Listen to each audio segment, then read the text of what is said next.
মাছ দিয়েও যে এত মজার কাবাব বানানো যায় সেটা কি আপনারা সবাই জানেন? যারা জানেন না তাদেরকে আজকে শেখাবো। চলেন ভিডিওটা শুরু করা যাক। সো হ্যালো এভরিওয়ান, আসসালামু আলাইকুম। আশা করি আপনারা সবাই অনেক বেশি ভালো আছেন, সুস্থ আছেন। আলহামদুলিল্লাহ আমিও অনেক বেশি ভালো আছি। প্রথমেই আমি 4 পিস মাছ নিয়েছি আর এইগুলো ছিল কাতল মাছ। মাছগুলোকে এখন আমি ভালো করে সেদ্ধ করে নেব, সেজন্য চুলায় বসিয়ে দিয়েছি পানি। আর এখন দিয়ে দেব পরিমাণ মতো লবণ, আর দিয়ে দেব কিছুটা হলুদের গুঁড়ো, আর দিয়ে দেব কিছুটা মরিচের গুঁড়ো। এরপরে আমি ভালোভাবে মিশিয়ে নেব।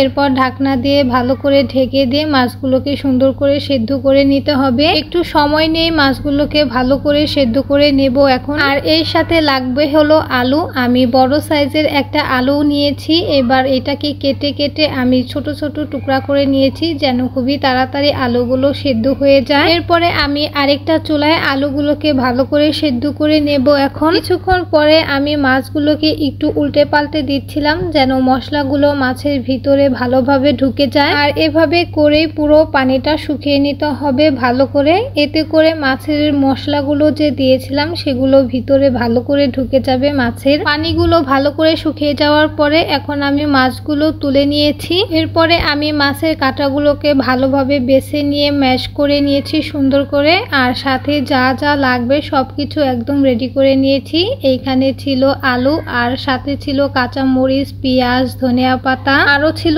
রসুন, আর সাথে ছিল একটা ডিম, আরো ছিল কর্নফ্লাওয়ার। আর যেটা সবথেকে বেশি জরুরি সেটা হলো কাবাবের মশলা। এখানে আমি রাঁধুনির কাবাবের মশলাটা ব্যবহার করেছি। আপনাদের পছন্দ অনুযায়ী ব্যবহার করতে পারেন, তবে রাঁধুনিটাই আমার কাছে অনেক বেশি ভালো লাগে। যাই হোক, এরপরে আমি সবকিছু এক এক করে দিয়ে দিচ্ছিলাম। মাছের কাবাব আমি আগে কখনো ট্রাই করিনি, আজকে ফার্স্ট টাইম আমি বানাচ্ছি। এটা খেতে যে এত মজা, আমি এটা না খেলে আসলে বুঝতেই পারতাম না। কাতল মাছ খেতে আমি একদমই পছন্দ করি না, কিন্তু এইভাবে কাবাব বানিয়ে খেতে আমার কাছে অনেক বেশি ভালো লেগেছে। আপনারা যারা মাছ খেতে পারেন না তারা এইভাবে কাবাব বানিয়ে খেতে পারেন, দেখবেন অনেক বেশি ভালো লাগবে। যাই হোক, আমি একটা একটা করে সবকিছুই নিয়ে নিয়েছি। এখন ভালো করে এইটাকে মিক্স করে নিতে হবে। এরপরে আমি ভালো করে মিক্স করে নিয়ে হাতের সাহায্যে এখন কাবাবগুলো বানিয়ে নিচ্ছিলাম। খুব একটা বেশি সময় লাগে না এই কাবাবটা বানাতে, অনেক সহজ আর খেতেও অনেক বেশি মজা। আর মাত্র 4 পিস মাছ দিয়ে আমার অনেকগুলো কাবাব হয়েছিল।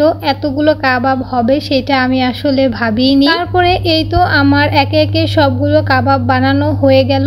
মাত্র 4 পিস দিয়ে আমার এতগুলো কাবাব হয়েছিল। আরো কয়েকটা ছিল, সেগুলো আমি অন্য আরেকটা প্লেটে রেখে দিয়েছিলাম। এরপরে আমি কাবাবগুলো 1 ঘন্টার জন্য ফ্রিজে রেখে দিয়েছিলাম। আর এখন চলে আসলাম এগুলো ভাজি করার জন্য। আপনারা চেষ্টা করবেন কাবাবগুলো বানিয়ে কিছুক্ষণ ফ্রিজে রাখার জন্য, এতে করে ভাজার সময় অনেক বেশি ভালো হয়। যেহেতু অনেকগুলোই কাবাব হয়েছিল সেজন্য আমি ফ্রিজে কিছু ডিপ করে রেখে দিয়েছি। আর এখন আমি কিছু ভেজে নিচ্ছিলাম। চুলার আঁচটা মিডিয়ামে রেখে আর একটু সময় নিয়ে কাবাবগুলো আমি ভেজে নেব। আর কিছুক্ষণ ভাজার পরে কাবাবের কালারটা এত সুন্দর এসেছিল, মাশাআল্লাহ, দেখতে আমার কাছে অনেক বেশি ভালো লাগছিল। তারপরে এই তো আমার কাবাবগুলো ভাজা হয়ে গেছে। এখন আমি এগুলো তুলে নিচ্ছিলাম। আজকের এই কাবাবের রেসিপিটা আপনাদের কাছে কেমন লাগলো সবাই কিন্তু অবশ্যই কমেন্ট করে জানাবেন। আর আপনারাও এই রেসিপিটা ট্রাই করে দেখতে পারেন, আশা করি আপনাদের কাছেও অনেক বেশি ভালো লাগবে। আজকের ভিডিওটা আমি এইখানেই শেষ করে দিচ্ছি। সবাই ভালো থাকবেন, সুস্থ থাকবেন, দেখা হবে পরবর্তী কোনো ভিডিওতে। আর রেসিপিটা আজকে সবার কেমন লাগলো অবশ্যই সবাই জানাবেন। আসসালামু আলাইকুম।